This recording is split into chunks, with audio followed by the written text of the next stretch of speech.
Bro, lo ngapain sih? Dari tadi gue liatin sibuk ini mulu. bro, biasalah tugas matematika gue. Susah amat. Alah, itu mah gampang. Buset, enak banget tuh bilang gampang.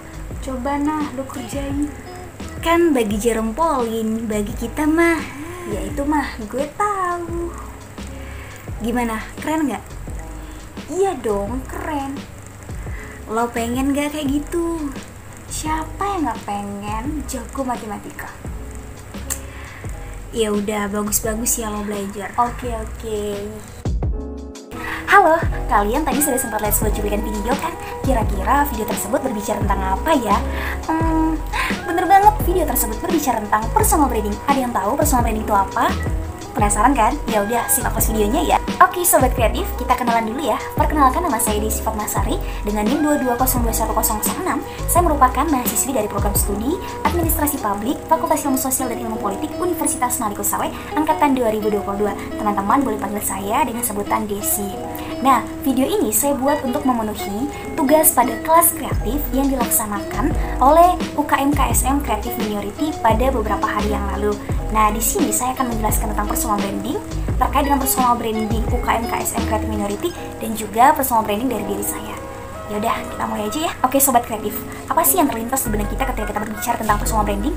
Bener banget, personal branding itu bisa kita katakan seperti cover jati diri, identitas, ciri-ciri, ataupun personality kita.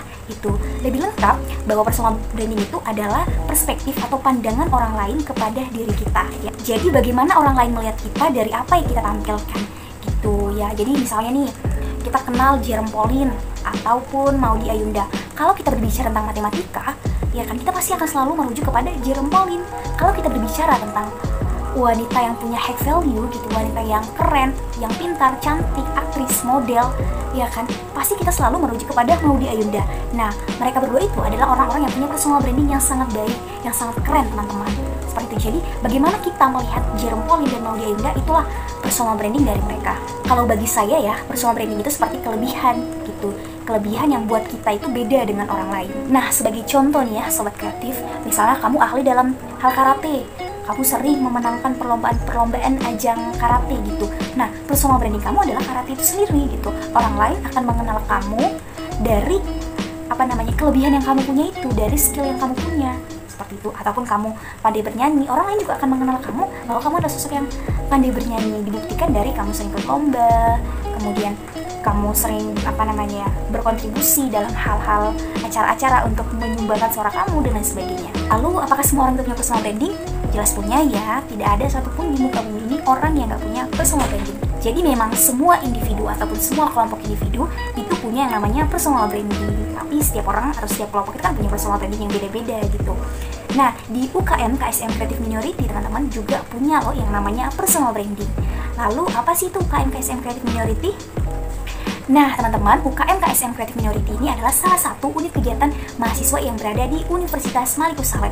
Bahwa unit kegiatan mahasiswa ini tuh bergerak di bidang kepenulisan yang terbagi menjadi beberapa subdivisi nih. Ada 7 subdivisi apa aja? Ada karya tulis ilmiah atau KTI, ada public relation atau PR, lalu ada pengabdian, teknologi, ada human research development atau HRD, ada penelitian dan ada kesekretariatan. Nah, jadi intinya UKM KSM Creative Minority ini itu bergerak di bidang penelitian, pengabdian dan juga penulisan, seperti itu. Personal branding dari UKM ini seperti apa?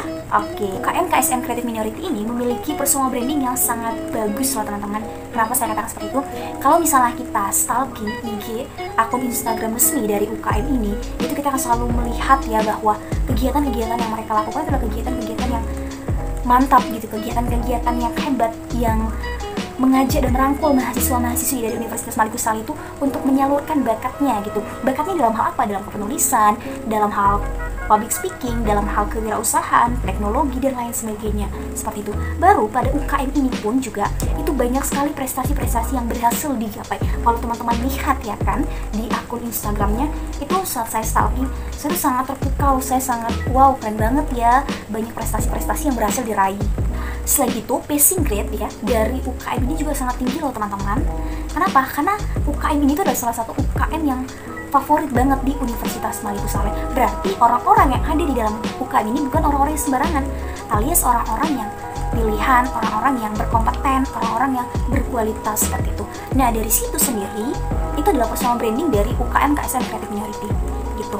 Kenapa? Dimulai dari prestasi yang mereka gapai, lalu passing grade mereka gitu ya kan. Nah itu adalah personal branding. Jadi kalau misalnya nih kita itu loh UKM yang bergerak di bidang penulisan, di bidang penelitian, di bidang teknologi wirausaha, pengabdian pada masyarakat. Oh, UKM CM.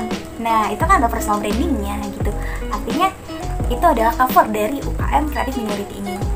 Ataupun gini, iya, yang anggota-anggotanya itu adalah orang-orang yang kreatif, orang-orang yang punya jiwa entrepreneur yang tinggi gitu, orang-orang yang inovatif, yang keren lah gitu. Itu kan adalah personal branding dari UKM CM itu sendiri. Kenapa? Karena mereka UKM CM berhasil membangun image, membangun suatu cover bahwa inilah UKM CM yang menghimpun mahasiswa-mahasiswi yang berbakat dalam hal kepenulisan, penelitian, teknologi, kewirausahaan dan lain sebagainya. Nah, selain dari prestasi passing grade ya kan dari UKM CM ini teman-teman, ada juga personal branding yang kita akan tahu, kita akan lihat itu dan akan mengatakan bahwa oh itu CM. Seperti apa? Contohnya dari pakaian mereka atau PDH dari UKM CM ini ya kan, merah sama abu-abu gitu. Oh kalau misalnya orang-orang yang pakai pakaian merah sama abu-abu itu anak-anak CM, anak-anak kreatif, anak-anak UKM Creative Minority seperti itu. Itu kan juga merupakan personal branding gitu.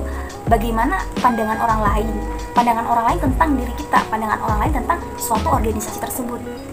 Ataupun gini, itu loh orang-orang yang public speakingnya tuh sangat keren gitu ya kan, anak-anak yang jago puisi ada di dalamnya gitu kan, ataupun orang-orang yang kreatif, inovatif itu ada di dalam UKM tersebut. Nah berarti itu UKM Creative Minority seperti ya. Ataupun begini, itu UKM yang dekat dengan masyarakat, atau UKM yang sering banget ngadain aktivitas mengajar di dalam lingkungan masyarakat.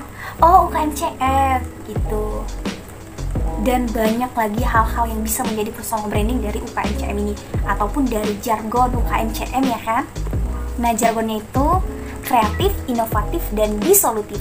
Itu juga merupakan salah satu ciri, salah satu tanda gitu yang menggambarkan UKM itu sendiri. Jadi kalau misalnya kita menyebutkan jargon, oh itu adalah UKM CM gitu ya. Nah sobat, seperti itulah personal branding dari UKM Creative Minority. Mungkin nanti ketika saya bergabung pada UKM ini, saya pasti akan mengetahui lebih banyak lagi nih personal branding dari UKM ini. Ini karena saya hanya sebagai baru perkenalan ya, baru sedikit tahu, jadi belum terlalu paham gitu. Nah personal branding dari diri saya itu saya dapat memaparkan ya, karena ini adalah ungkapan dari teman-teman saya, baik teman SMA ataupun beberapa teman-teman di dunia perkuliahan ya. Sebagian dari mereka mengatakan bahwa saya adalah orang yang memiliki kemampuan dalam hal public speaking atau berbicara di depan umum seperti itu. Alhamdulillah kalau seperti itu ya, karena memang saya sering menampilkan di media sosial saya saat momen-momen ketika saya menjadi korlap atau koordinator lapangan, saya menjadi master of ceremony atau MC di salah satu festival gitu. Kemudian saya juga sering menjadi pemateri, moderator, dan lain sebagainya yang berhubungan dengan public speaking gitu. Alhamdulillah kalau teman-teman saya mengatakan seperti itu, semoga kedepannya saya bisa berprogres dengan lebih baik lagi. Selain itu juga mereka selalu punya pandangan bahwa saya adalah orang yang kreatif ya, karena memang saya suka konten, suka upload video di akun YouTube saya ya. Saya punya channel YouTube walaupun 56 subscriber, tapi tidak masalah, yang penting have fun seperti itu. Kenapa? Karena memang saya suka dengan hal-hal yang berbau dengan warna-warni. Nah, seperti bunga, saya suka bikin bunga-bunga, lalu saya upload ke media sosial gitu. Saya memanfaatkan barang-barang bekas seperti plastik, botol bekas, kain-kain perca yang tidak dipakai, itu saya ubah gitu menjadi suatu barang yang bernilai gitu, suatu kerajinan-kerajinan. Saya sering upload di media sosial saya, maka teman-teman saya selalu menyimpulkan gitu ya kan, mengcover bahwa saya adalah sosok yang kreatif. Itu aja sih personal branding dari diri saya. Itu saya paparkan karena memang teman-teman saya, guru, ataupun keluarga, dan beberapa dosen mengatakan bahwa ya saya adalah sosok yang seperti itu gitu. Karena kan kita nggak mungkin nilai diri kita sendiri. Personal branding itu kan perspektif orang lain, pandangan orang lain tentang diri kita gitu ya. Oke, sobat kreatif, Hanya itu saja yang dapat saya paparkan terkait dengan personal branding dari UKM KSM Creative Minority dan juga personal branding dari diri saya. Nah, intinya satu sih, bahwa personal branding itu bagi saya bukan ria. Kenapa? Karena pada dasarnya kita perlu mempublikasi terkait dengan pencapaian kita gitu, terkait dengan sesuatu hal yang sudah bisa kita gapai gitu, sesuatu hal yang menjadi cita-cita kita dan itu sudah terrealisasikan. Wajar-wajar aja kita untuk publikasi. Kenapa? Karena dengan kita mempublish tersebut, kita bisa dihargai orang lain. Terdengar keras, terdengar kejam, tapi memang inilah dunia. Dunia nggak pernah butuh proses kamu, tapi yang dibutuhkan dunia adalah benar hasilnya, seperti itu. Maka kalau misalnya kalian berhasil nih melakukan sesuatu hal, nggak apa-apa dipublish aja ke media sosial, karena pada dasarnya agar kalian bisa dihargai dan kedepannya pun orang lain tidak akan pernah sepele dengan kalian. Oke, mungkin itu saja dari saya di Sifat Masari. Mohon maaf bila terdapat kesalahan. Semoga kedepannya bisa menjadi lebih baik lagi dan terima kasih. Wassalamualaikum warahmatullahi wabarakatuh.